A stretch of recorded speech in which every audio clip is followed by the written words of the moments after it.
Spoilers! Spoilers! Lots of spoilers. We're going to spoil it for you. Spoilers. Or kind of.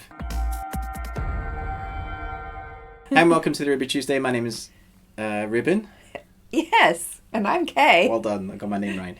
And this is more of a talk chatty information bit, all possibilities, on the Stephen King adaptation series by HBO, The Outsider. Bam, bam, bam. So we're going to go ahead and assume that you have watched the whole thing all the way to the end, to the post-credit scene. Yep. If you haven't, switch off this video now and go do that. Then come back. Okay, so there is a post-credit scene, but before I get into that, let me tell you a little bit of trivia, which is pretty cool. I'm presuming a lot of people didn't know this, but in the series, Terry Maitland gets arrested for hurting a child. He's one of the main characters at the beginning of the series. One of the cops notes that Terry Maitland watches Ozark. And Terry Maitland is played by Jason Bateman, who's the main character for Ozark. So there's a weird tenuous link there to like a universe. I just thought that was really fun. I don't know why they did that, but it's great. And season 3 is coming out soon, so watch our review for that. Of Ozark, yeah. Of Ozark. Not The Outsider. No. Okay. So post-credit scene. El Cuco, or whatever you want to call the entity, is... El Coco. El Coco, yes. The hot chocolate. No, don't drink him.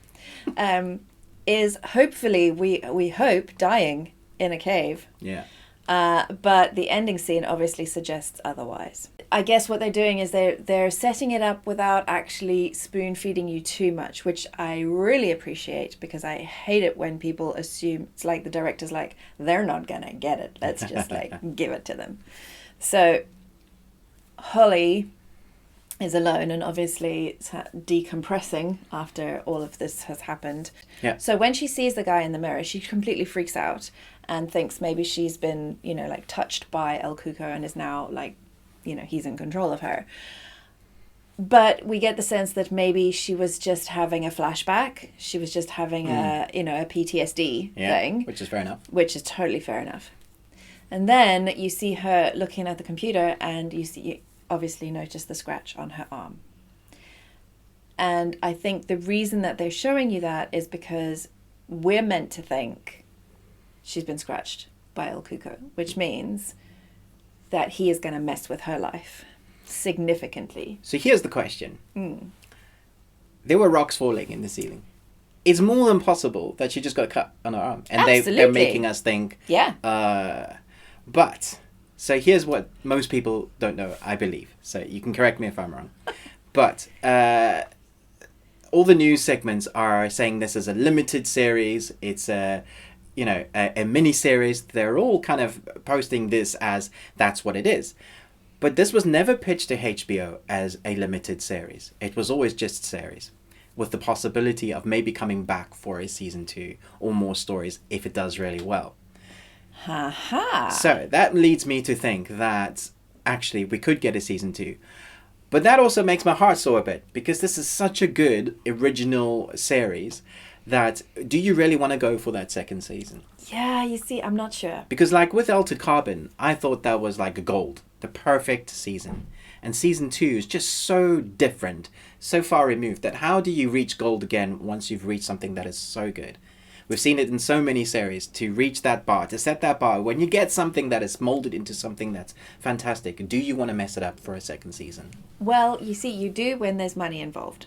Yeah, because money. Yeah, I think that's just how it goes. So, if it does well, like, let's do more.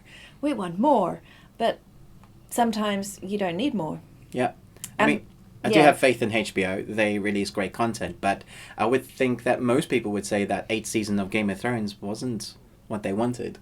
So even HBO are, the great HBO are fallible. I mean, was it? No, it was AMC. Sorry. I was thinking of The Walking Dead. Yeah.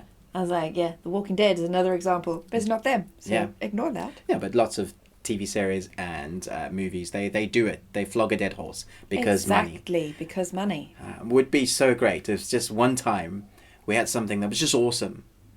Okay, let's not do a sequel. Let's not do a prequel. Let's just say, this is great. The Goonies. The Never Ending Story. No, we got part 2 and 3. See, they don't leave it alone. Just leave it alone. Let us know in the comments below what you thought about the post-credit scene. What did you take from it? Do you think she's infected? Another reason why we think that it has her DNA, has collected her DNA, is because before he throws the rock on its head, it shows her face. Yeah, there were many faces. There were many faces. I thought it was his son, and it was her face. Mm. There were lots more faces face. we hadn't seen before. And it was his face. Yeah. I thought it was him. So he was originally Claude Bolton. So it was Claude Bolton, and then he became the police officer who was about to smash his head in.